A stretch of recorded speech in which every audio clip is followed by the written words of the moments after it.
बिस्मिल्लाहिर्रहमानिर्रहीम। अस्सलाम वालेकुम। क्लास 6 के साइंस में चैप्टर नंबर 12 है स्पेस एंड सैटेलाइट। इस चैप्टर के अंदर हम काफ़ी सारी चीज़ों को स्टडी करेंगे, जैसे कि सैटेलाइट क्या होता है, स्पेस क्या होता है, सैटेलाइट्स के फर्दर टाइप्स क्या होते हैं, और उसके अलावा काफ़ी physical characteristics of comets, asteroids and meteoroids. और उसके अलावा भी काफ़ी सारी चीज़ें हैं, सैटेलाइट्स के टाइप्स भी हैं, और हम इन्वेस्टिगेशन करेंगे इसकी स्पेस की। चलें स्टार्ट करते हैं। सबसे पहले हमें ये पता होना चाहिए कि सैटेलाइट क्या होता है। तो बेटा सैटेलाइट क्या होता है? सैटेलाइट सेलेस्टियल बॉडीज़ होती हैं। सेलेस्टियल बॉडीज़ वो बॉडीज़ होती हैं जो कि नेचुरल बॉडीज़ हों, जो कि हमारे यूनिवर्स में प्रेजेंट हो, जो कि हमारी आइज़ से काफ़ी ज़्यादा दूर है। हम जिस स्पेस में रह रहे हैं, हम जिस जगह पे रह रहे हैं, तो उस जगह से काफ़ी दूर एक ऐसी बॉडीज़ होती हैं जो कि नेचुरल प्रेजेंट होती हैं, बट हम उनको रेगुलर लाइफ में देख नहीं पाते। जिनमें से काफ़ी सारी ऐसी बॉडीज़ होती हैं जो कि इंसानों ने बनाई हैं, और काफ़ी सारी ऐसी बॉडीज़ हैं जो कि किसने बनाई हैं, जो कि बनाई हैं अल्लाह ताला ने, अल्लाह ताला की तरफ से हैं। उनमें से जैसे कि यहाँ पर हमारे पास मैं उनकी कुछ एग्जांपल्स आपको बता रही हूँ। जैसे कि सोलर सिस्टम है हमारा, जिसमें हमारी अर्थ भी शामिल हो जाती है। वो भी हमारी एक नेचुरल सैटेलाइट कहलाएगी, जो कि एक सेलेस्टियल बॉडी का एक पार्ट है। जैसे हमारी गैलेक्सीज़ होती हैं, मिल्की वे जिसको हम कहते हैं, जैसे हमारे एस्ट्रॉइड्स होते हैं, कॉमेट्स होते हैं, या हमारे जितने भी प्लैनेट्स हैं सारे के सारे, वो हम कह सकते हैं कि वो हमारी सैटेलाइट हैं, जो कि हमारी स्पेस के अंदर प्रेजेंट हैं। वो कहाँ प्रेजेंट है? वो प्रेजेंट है हमारी स्पेस के अंदर। चलें आगे चलते हैं। अगर सैटेलाइट की हम डेफिनेशन की तरफ जाएं, तो सैटेलाइट की डेफिनेशन है, a satellite is an object that revolves or circles around a larger celestial body such as planet or a star। Satellite क्या होता है? वो एक लार्जर बॉडी होती है जो कि सर्किल, जिसका सर्किल चलता रहता है। किसके सर्किल चलता रहता है? अराउंड, हम अगर सिंपल लैंग्वेज में कहें तो जो सन के गिर्द चक्कर घुमाती रहे, या सन के गिर्द नहीं तो हमारी स्पेस के अंदर, हमारे यूनिवर्स के किसी पार्ट में जो कि सर्कल करती रहे, मुसलसल करती रहे। हमारी जो अर्थ है, हम उसको भी सैटेलाइट बोल सकते हैं, क्योंकि वो भी एक प्लेनेट होगा, वो भी अर्थ भी एक प्लेनेट है। तो उसके अंदर मून प्रेजेंट है, वो भी एक सैटेलाइट है। तो सैटेलाइट्स में फर्दर दो टाइप्स होते हैं। सैटेलाइट में दो टाइप्स होते हैं। कौन से? एक नेचुरल सैटेलाइट। नेचुरल सैटेलाइट वो सैटेलाइट होती हैं जो कि अल्लाह ताला की तरफ से, वो अल्लाह ताला ने बनाई हुई, जैसे मैंने पहले आपको बोला, जैसे प्लैनेट्स हो गए, हमारा मून हो गया, या हमारे एस्ट्रॉयड, कॉमेट्स, ये सारे हमारी सैटेलाइट हैं जो नेचुरल सैटेलाइट हैं। और आर्टिफिशियल सैटेलाइट वो सैटेलाइट होती हैं जो कि इंसानों के ज़रिए बनी हुई हो, और वो मूव्स करें, वो मूवेबल हो, और इंसानों ने बनाई हो, वो हमारी आर्टिफिशियल सैटेलाइट होगी। ठीक है। तो उसके बाद जो मून है, मून के बारे में यहाँ पर कुछ इन्फॉर्मेशन दी गई है। There are several examples of natural satellites. तो ठीक है, उसमें से मून भी एक नेचुरल सैटेलाइट है।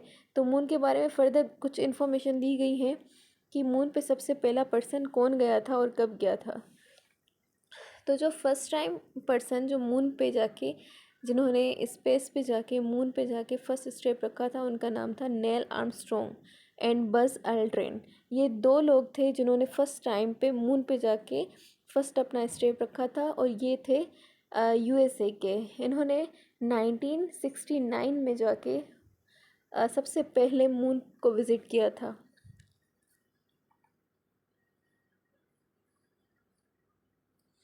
नेचुरल सैटेलाइट के बारे में और ज़्यादा इन्फॉर्मेशन यहाँ पर हमें दी गई है कुछ एग्जांपल्स के साथ। यहाँ पर हम आगे पढ़ेंगे, जिसमें से हमारा एस्ट्रॉयड क्या है? एस्ट्रॉयड एक इरेगुलर शेप से मुराद ये होती है कि उसका कोई शेप नहीं है, वो किसी शक्ल में नहीं होते। तो एस्ट्रॉयड एक इरेगुलर शेप होते हैं, एक सॉलिड ऑब्जेक्ट्स होते हैं जो कि पत्थर से बने हुए होते हैं, सख्त होते हैं। और वो उनकी साइज़ काफ़ी ज़्यादा बड़ी होती हैं और डिफरेंट साइज़ में होते हैं। कोई इक्यूरेट साइज उसकी होती ही नहीं है, डिफरेंट साइज़ के होते हैं।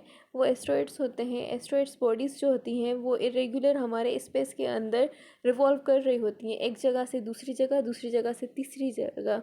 और वो ज़्यादातर कहाँ पर हमें मिलेंगी? वो ज़्यादातर हमें मार्स और जुपिटर के दरमियान मिलेंगी। वो वहाँ पर मार्स और जुपिटर के दरमियान अपना ऑर्बिट कंप्लीट कर रही होती हैं हर टाइम, जिसको हम बोलते हैं एस्ट्रॉयड बेल्ट। ठीक है। उसके बाद अगर हम बात करें कॉमेट्स की, तो कॉमेट्स क्या होते हैं? कॉमेट्स होते हैं डर्टी स्नोबॉल्स। कॉमेट्स काफ़ी स्मॉल साइज़ के होते हैं। वो किस चीज़ के बने हुए होते हैं? वो आइस के भी बने हुए होते हैं, वो डस्ट के भी बने हुए होते हैं और वो गैसेस के भी बने हुए होते हैं। कॉमेट्स को 3 हिस्सों में तकसीम किया गया है। एक उसका न्यूक्लियस होता है कॉमेट्स का, और एक उसकी टेल होती है, पूँछ होती है उसकी, और दूसरा जो हिस्सा है उसका कोमा, जिसको कोमा बोला जाता है। तो कोमा उसके मुंह के पास ही होता है।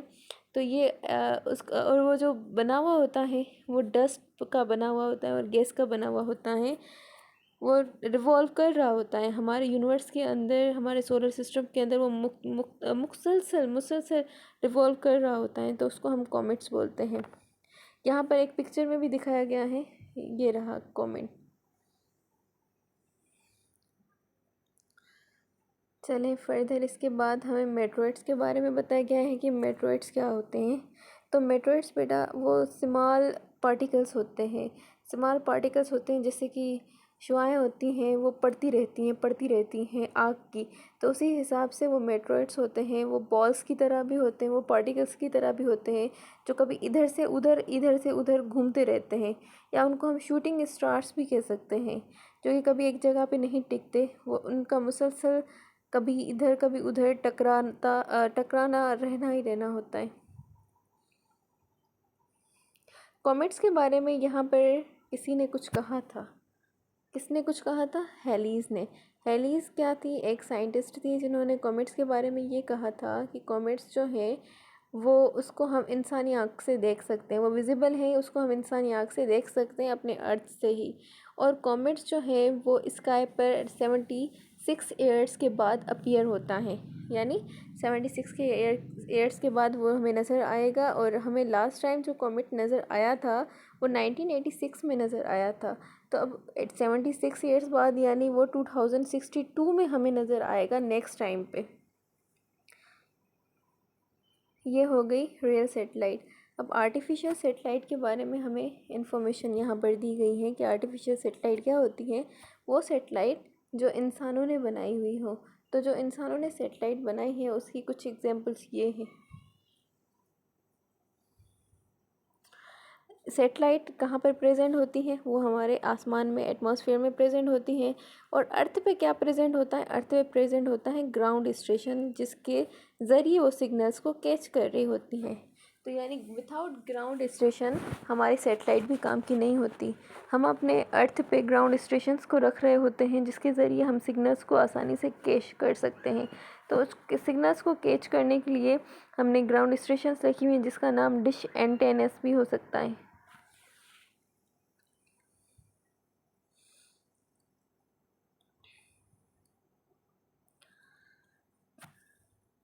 यहाँ पर सम एजेंसीज़ बताई गई हैं।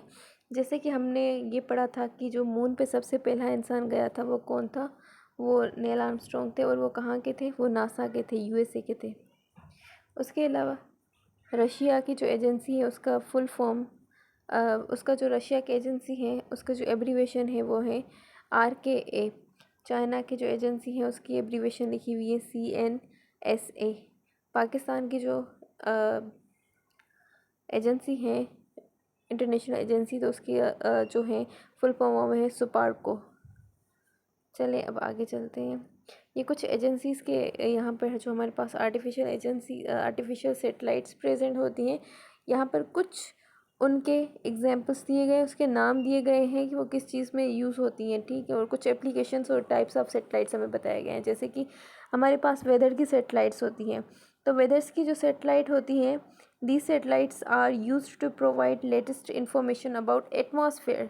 यानी जो एटमॉस्फेयर की जितनी भी इंफॉर्मेशन होती हैं कि कब बारिश होगी, कब मौसम कैसा रहेगा, कब टेम्परेचर ज़्यादा होगा, कब कम होगा, तो ये जितनी भी इंफॉर्मेशन है ये वेदर की इंफॉर्मेशन हमें वेदर सेटेलाइट से मिलती है। उसके अलावा कम्युनिकेशन सेटेलाइट, जो कम्युनिकेशन सेटेलाइट होती है वो क्या बताती है? These satellites are used to provide fast and accurate communication services all over the world such as radio and TV signals, broadcasting, audio and video calling.